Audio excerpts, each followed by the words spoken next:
Hi, everyone. Welcome back to another episode of Ask the Care Manager. My name is Ryan Abramski, and I'm joined with Teresa Jackson. She is our Director of Care Management. The both of us work for Easy Living. We're a home care and care management agency serving the Tampa Bay area for over 20 years. The Ask a Care Manager videos are brought to you by the Senior Living Resource magazine and their website, SeniorLivingGuide.com. They are your one-stop local and statewide resource for all things in senior housing and health. Anything from home care like Easy Living to assisted living facilities to memory care to senior health and care management. Check out Senior Living Resource magazine and their website, SeniorLivingGuide.com. For more information, they also have this awesome magazine with a ton of great information in here, different resources, phone numbers. They're a great partner to have with us, and they're a great resource to have. So with that being said, Teresa, hello, Hi. welcome back to another week here. Thank you. So kind of have a question that has kind of been proposed to us from a viewer. Okay. So basically they stated, they're not necessarily in a crisis right now. And everyone, I guess, defines a crisis in a certain way. But she has elderly loved ones and parents, and herself, she's getting older, but again, not in a crisis for either party right now. But she kind of asks, what can she do now to prepare for something? Because we all know things just can't always go as we hope, and sometimes, unfortunately, we end up in a crisis. So what can someone do with a care manager right now to kind of make sure things are, I guess, set up, or what can they do for a care manager right now, even though they're not in a crisis? Well, this is great because I love it when people reach out to me to say just that. I'm not in a crisis. I don't want to be in a crisis. So what can I do to prevent one? Because, a care manager, they are at their best when they're thrown into the middle of a crisis and they're putting out fires left and right. But so much we enjoy working with the clients that are planning ahead. And I actually had a phone call about that this past week as well. It's a married couple, and they are in a CCRC, a continuum care retirement community. And both of their children live one's in state, but not in the local area, and one's out of state. So he's like, Teresa, in the event that something happens to myself or my wife, we need someone to be part of our backup team. So what I did, and what a care manager or aging life care manager would do in a situation like this, is sit down, make sure that they have all of their paperwork in order. And again, because this gentleman actually helped his father and his mother, and they were both in a nursing facility, assisted living facility, he was very well prepared. So he knew what documents he needed. He has his living will. He has advance directives. He has power of attorney, all of that stuff set up. But again, children are not in this area. Mm-hmm. So, and I would always use this because it's not just those of advanced age. It could be young couples that have children. What if you go out on date night and you're T-boned by another automobile? And is the babysitter aware of who to contact in an emergency? So it's not just being prepared when you're older, but being prepared at any stage of life for a crisis or to prevent one. So I sent him my list of information that he needs to put together, and he's going to get that information to me. We're going to store that here in our secured capacity. And then we're just going to be a contact for him in the event of an emergency. So the value that a care manager, an aging life care manager, can bring to the table is knowing that if something does happen, that there is somebody that can say, okay, this is where they were cognitively, physically, in August of 2020. So in the event of maybe a stroke or a hospitalization, we can go back and say, okay, what are the changes that's happened?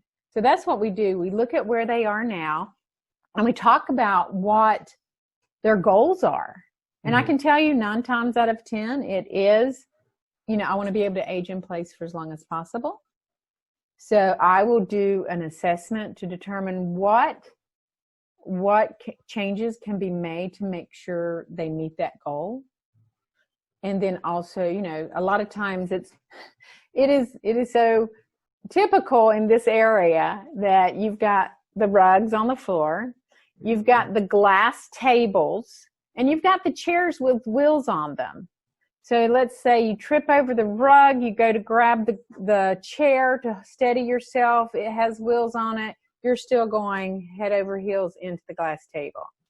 So a care manager will look at that, and just one of many aspects of what our assessment is to help determine, well, what can I tell you today to make sure you can meet your goal of being able to stay at home as long as possible. Absolutely. And, people, you don't build a home without the blueprints. And I think that Correct. is what people should understand is that, a care manager can just come in, at least make sure everything is there. The blueprints are set up so the home can be built properly. That's a great analogy. Absolutely. And, I think there's also, Teresa and you and I have discussed this before. There's 3 stages of care management. There's pre-crisis, kind of what we're talking about right now, which is, more of your planning, making sure everything's in place and, your T's are crossed, your I's are dotted kind of situation. And then the crisis mode where, some sort of event happens, which is where there's a reaction phase between the family and then the care manager can help, advise at that point what's going to be the best route to take. And then I think there's a post-crisis mode. Once everything has kind of settled down, what are we going to do, I think, to mitigate everything after that point? Correct. What other changes need to be put in place? Because,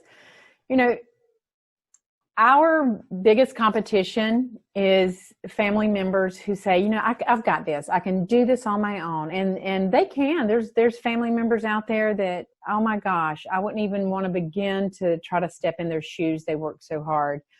But an aging life care professional, you have either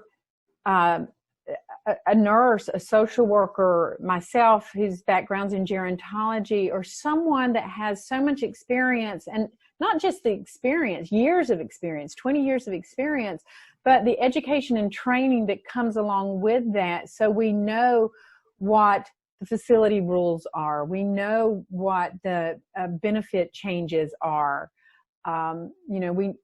We have walked with so many families down the various paths. We know every path is different, but we also know the questions to ask, the questions you don't want to ask, because, a very good example is, when I had a client that insisted on having a swallow study for her mother who had a stroke.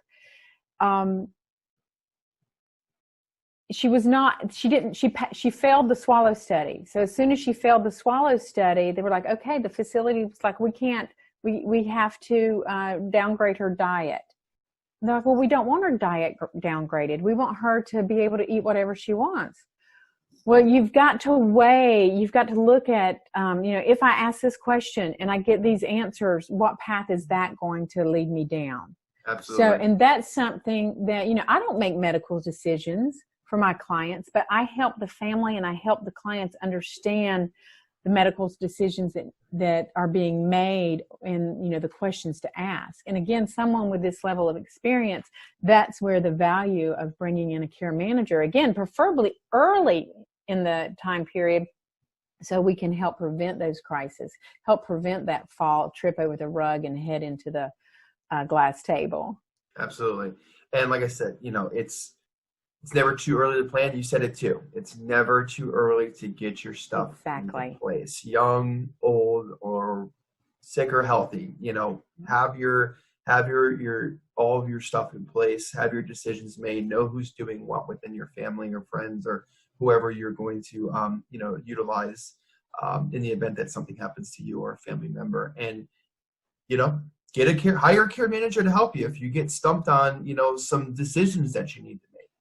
That's what the care managers are here for, are to answer those type of questions and help you make the best decision possible that's going to be the safest and best bet in the long run for yourself or for your loved one. Exactly. I mean, that's where we have our on-demand care management. That is a very minimal fee for a monthly subscription to be able to reach out and talk to a care manager, all the way to our advanced care management, which is that hands-on eyes, ears, voice advocacy for our clients. So definitely. And I think that's where that on-demand care management fits in perfectly, is because that, to me, I think is more geared to your pre-crisis mode situation. Oh, exactly. Just making sure the little things are in place. You don't need a ton of help, but you definitely want to have that expert opinion and to make sure that those things are set up properly. So exactly. Absolutely. Well, Teresa, thank you as always. I really appreciate the conversation and insight. And thank you, everyone else, for joining this week again. We hope to see you all next week. If you have any comments or questions, you can send us a message on Facebook, post a comment down below on our YouTube or Facebook page video, or you can always reach out to us on our website, which is www.easylivingfl.com. Thank you again, Teresa, and thank you, everyone else, for joining. We'll see you next week. Thank you, Ron. Bye-bye.